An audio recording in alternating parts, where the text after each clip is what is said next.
Hello, ഞാൻ G K എസിന് apply ചെയ്യുന്ന സമയത്ത്, അതായത് ഏറ്റവും ആദ്യം അപ്ലൈ ചെയ്യുന്ന സമയത്ത് മലയാളത്തിലുള്ള എക്സ്പ്ലനേഷൻ വീഡിയോസ് ഒന്നും അവൈലബിൾ ആയിട്ടുണ്ടായിരുന്നില്ല. ഒരുപാട് കുട്ടികൾ ഇതുപോലെ കൊറിയയുടെ കാര്യമൊക്കെ പറയുന്നുണ്ടെങ്കിലും ജി കെ എസ് കിട്ടിക്കഴിഞ്ഞാൽ മലയാളി കുട്ടികളെ ഒന്നും എനിക്കറിയില്ലായിരുന്നു. മലയാളി കുട്ടികൾ പോയിട്ട് എനിക്ക് ആരെയും തന്നെ അറിയില്ലായിരുന്നു. ഇതിനെ പറ്റിയിട്ട് ബേസിക്കായ പല കാര്യങ്ങളും എനിക്കറിയില്ലായിരുന്നു.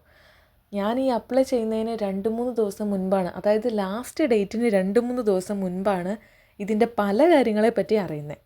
പിന്നീട് രണ്ടാമത്തെ തവണ അപ്ലൈ ചെയ്തപ്പോൾ ഒട്ടുമിക്ക കാര്യങ്ങളൊക്കെ മനസ്സിലാക്കി രണ്ടാമത്തെ തവണ അപ്ലൈ ചെയ്തപ്പോൾ ഞാൻ ലാസ്റ്റ് റൗണ്ടിൽ ഔട്ടായി. മൂന്നാമത്തെ തവണ ഞാൻ അപ്ലൈ ചെയ്തപ്പോൾ ഞാൻ ലാസ്റ്റ് റൗണ്ടിൽ ഔട്ടായി. അങ്ങനെ അപ്പോൾ ഞാൻ വിചാരിച്ചു മലയാളത്തിലുള്ള വീഡിയോസൊന്നും അവൈലബിൾ അല്ല. അന്നൊക്കെ ഞാൻ കണ്ടുകൊണ്ടിരുന്നത് കുറേ ഇംഗ്ലീഷ് വീഡിയോസ്, പിന്നെ എനിക്കറിയാവുന്ന ഹിന്ദിയൊക്കെ വെച്ചിട്ട് കുറേ ഹിന്ദി വീഡിയോസ് അങ്ങനെയൊക്കെയാണ്. അപ്പോൾ ഞാൻ വിചാരിച്ചു ഈ സ്കോളർഷിപ്പിന് വേണ്ടി തയ്യാറെടുക്കുന്ന കുട്ടികൾക്കായിട്ട് മലയാളത്തിലൊരു വീഡിയോ ചെയ്യാമെന്ന്. ജി കെ എസിന് നമ്മൾ അപ്ലൈ ചെയ്യാൻ പോകുന്ന നേരത്ത് നമ്മൾ ഒരുപാട് കാര്യങ്ങൾ ശ്രദ്ധിക്കേണ്ടതുണ്ട്, ഒരുപാട് കാര്യങ്ങൾ അവോയ്ഡ് ചെയ്യേണ്ടതുണ്ട്. വീഡിയോ ചെയ്യുന്നതിനെ പറ്റി ആലോചിച്ചപ്പോൾ ഞാൻ ആദ്യം ആലോചിച്ചത്, ഞാൻ ജി കെ എസ് അപ്ലൈ ചെയ്ത് എനിക്ക് കിട്ടിയില്ല. അതായത് ഞാനൊരു ജി കെ എസ് സ്കോളർ അല്ല.